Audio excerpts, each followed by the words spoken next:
The goal is get it sanded, get some paint on it, and call it a job complete. Alright, hey Fearless Mods fans, welcome to another episode, and this time again we're on the 240SX, working on the hood, trying to get that 240 Talon hood completed here. So, but before I go into it, I want to just give you a quick little non-paid endorsement. If you recall from the last episode, I actually put a pretty good gash in my pinky on a piece of jagged metal on the underside of that structure. I should have got stitches. I didn't. I kept it in a Band-Aid. But I want to tell you about something that I was using. I was using this Pure and Clean. I was using this Pure and Clean on my cut to kill the infection and keep it from getting disgusting, and just keeping a Band-Aid on it. And even though it should have had stitches, what that stuff did was kept so much of that infection out of there. It kills everything. It kills MRSA, it kills staph, it kills all the germs that you would normally be afraid of, that you might use a normal antiseptic spray for, or a Neosporin, or any kind of product like that. I kept that on there, and a week plus later, it wasn't closing up. The wound wasn't closing up. So I went to urgent care just to see if I could get a couple stitches. They said that they don't let you get stitches more than 24 hours later. But she was impressed by how good my wound looked. She was going to prescribe me a antiseptic antibiotic to put on it. I said, no thanks, I've already got this other stuff. And when I told her about it and she kept looking at it, she actually ended up looking it up online. So I suggest you do the same thing. Pure and Clean. This is the Pure and Clean Sports. They use that. It's a little higher strength for like wrestling mats and things like that, for your high schools and your schools. But when it just comes to things like eyes, lid prep, things like that, you can put this stuff in your eyes, you can put it on your open wounds, and it kills infection, it sanitizes, it cleans, it's safe, it's essentially salt water. Do some reading up on it. Pure and Clean. Check them out. Okay, safety first. Eye and ear protection, and a new flap disc. So let's get to grinding.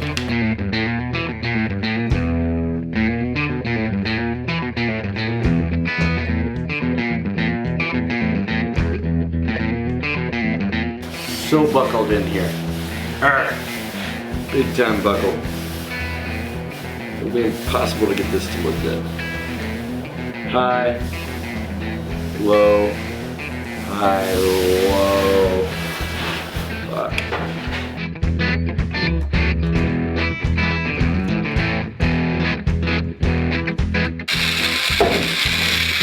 What the hell?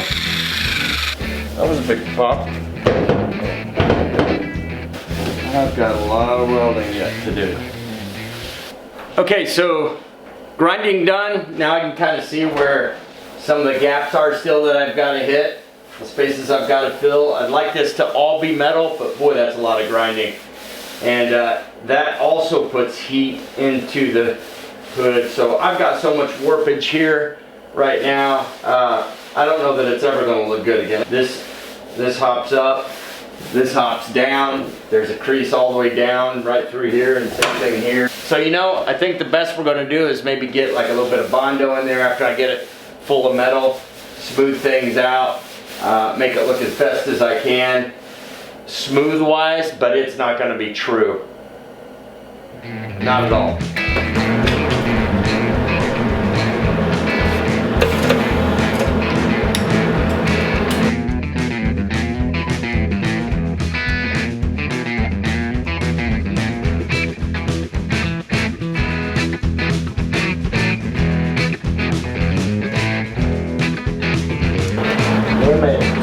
Fucking ugly.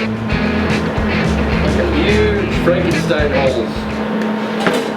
I'm done welding the jalopy because there's just some huge Frankenstein holes on some of this thin material, and I'm going to chase it forever, or I can just fill it with Bondo. So I'm going to grind them down, and the plan will be to just fill it in with Bondo, get it looking decent, protect it from the weather, not show quality. But that's not what we're going for. Oh, I'm not a body worker. Not a body worker. Not a body worker.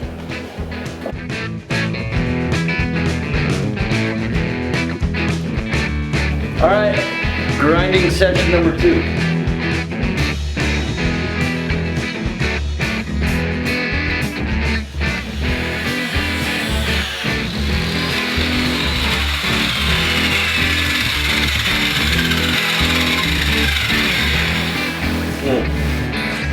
So ugly.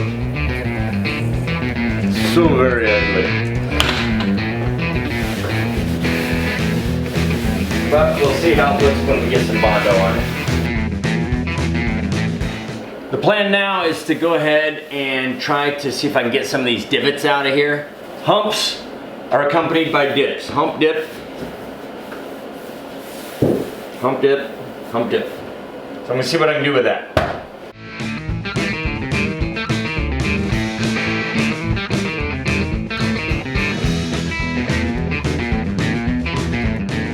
Got some of the areas flattened out a little bit, or a little bit more gradual, I guess I could say, so that now when I lay in the Bondo, it won't have to be as thick, because I'm concerned about every time you shut the hood and it slams down, running the risk of creating cracks, because there is going to be some Bondo in there for sure. Go ahead and wet sand this thing to get it scuffed up so I can make sure everything's going to stick, and then I'm going to come around here with the short strand fiberglass and fill in the trough, if you will, around the edge of this. And then that'll probably be it for tonight while we let that set, and then come back in tomorrow to grind that down and start to look at Bondo.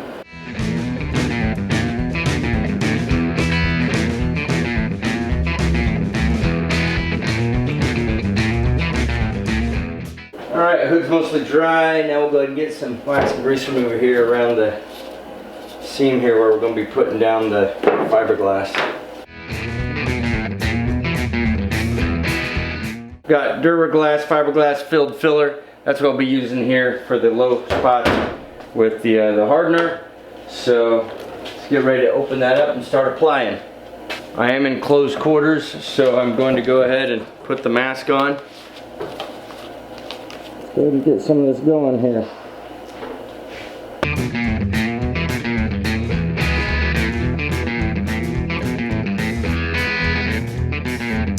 Alright, there's one pass. Hopefully that's going to set up. I've got the heaters on. It's getting warm in here, so I shut one of them off, but when it comes to the temperatures for this stuff to harden correctly, I may not quite have it right in here, so it may take a little longer.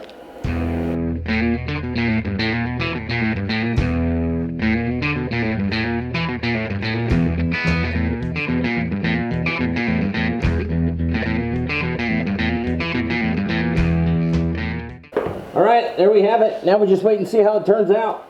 Without a doubt, we've got fiberglass in all the weld holes, so it should be good to go. It's not too bad. Once we sand that smooth, I think we can get in here and get the rest of the low spots with Bondo. I'll keep the heat on it. I'll go ahead and turn this one back on, keep some heat in here so that this stuff can do the catalyzing that it needs to do to harden.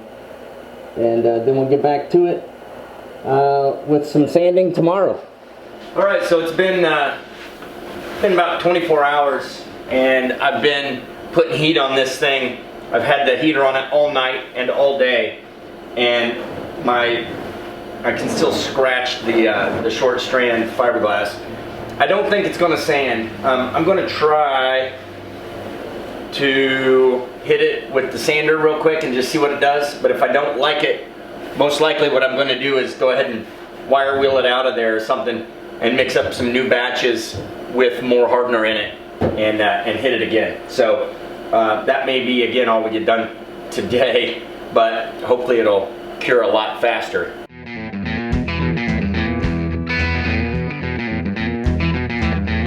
Okay, so that's not taking too long to realize that it's just gumming up the wheel.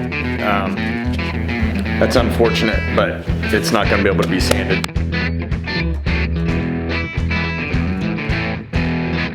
I think maybe a flat disc, because even that's taking a while.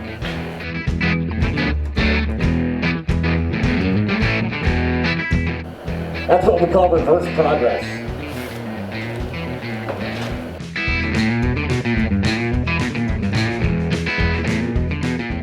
Time to degrease it again. Alright guys, sorry, but as you can tell, most stuff I do today is going to be with the mask on, so this is the way it goes. Stuff's freaking potent, whether it's the dust or the or just the wet fiberglass. But so I'll go ahead and mix up some fiberglass and we'll get ready to lay it down in there. It should go a little easier this time because the holes are already full with the other stuff. But look at your time, we'll go ahead and lay some down and see how long it takes to dry. The big difference what I did this time is I'm kneading this because it doesn't mix up, and last time I just got some of the liquid juice running out. You want the actual cream to come out into there. And I'm going to use a little bit more of it this time too. So I'm going to go ahead and mix this up. This time we're going to put a good squirt of hardener on there.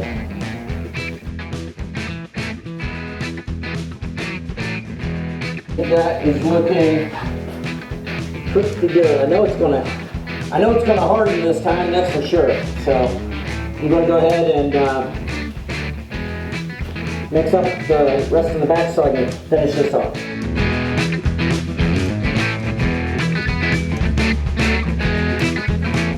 I'm gonna say that looks a whole hell of a lot better. So hopefully we are good to go on this go around. It says it can dry in 15 to 20 minutes. It's kind of cold out here. I'm going to turn the heat back on. I think it may take longer. So I think I'm going to go grab a beer and come back and look at it later and see if I can maybe start sanding it. If I can, then at least I can get to the some of the body filler tomorrow. Alright guys, here we are.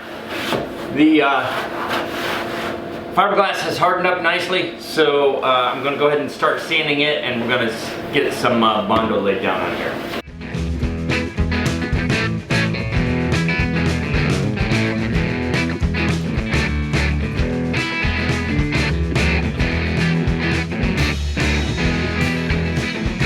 Now it will hold the Bondo. Alright, one more wax and grease remove, and then we're going to hit this with the first coat of Bondo. Learning our lesson from last time, I'm going to mix this up really well, and then before I get started, because I want to make sure that the hardener doesn't come out as a liquid. This here is just a body filler.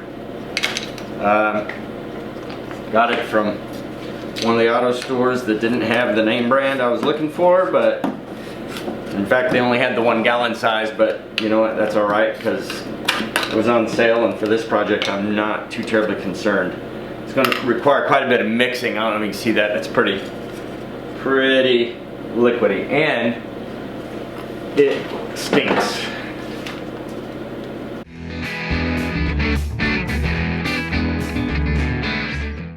We're gonna hope, let her cure, come in and sand it and see what we got. Okay, the Bondo looks like it's good to go, so I'm going to go ahead and start sanding it. Even though this looks like it's a lot of Bondo, it's really just the width.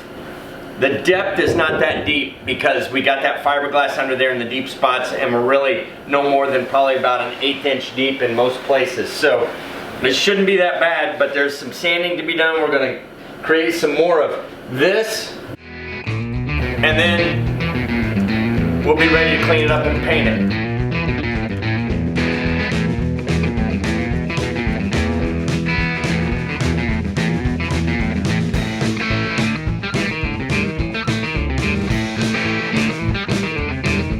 About all the sanding I can do.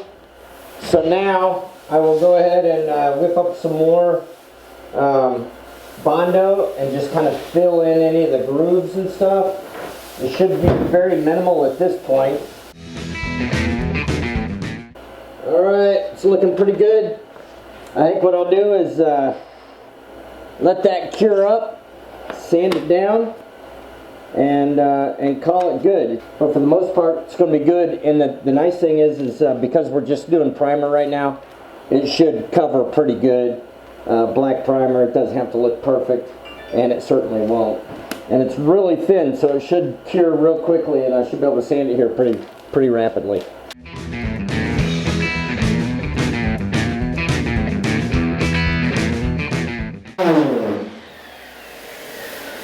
Okay, we're gonna call that ready for paint.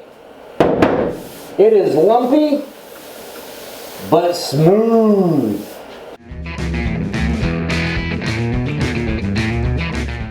So a couple things.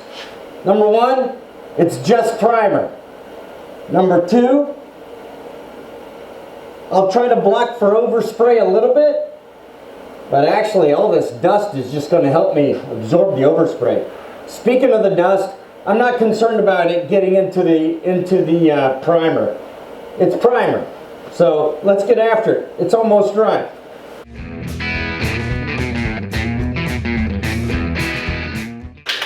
Okay, so we'll start with some self-etching primer on the bare spots. First, I'll come in with some black primer on the areas that aren't dark.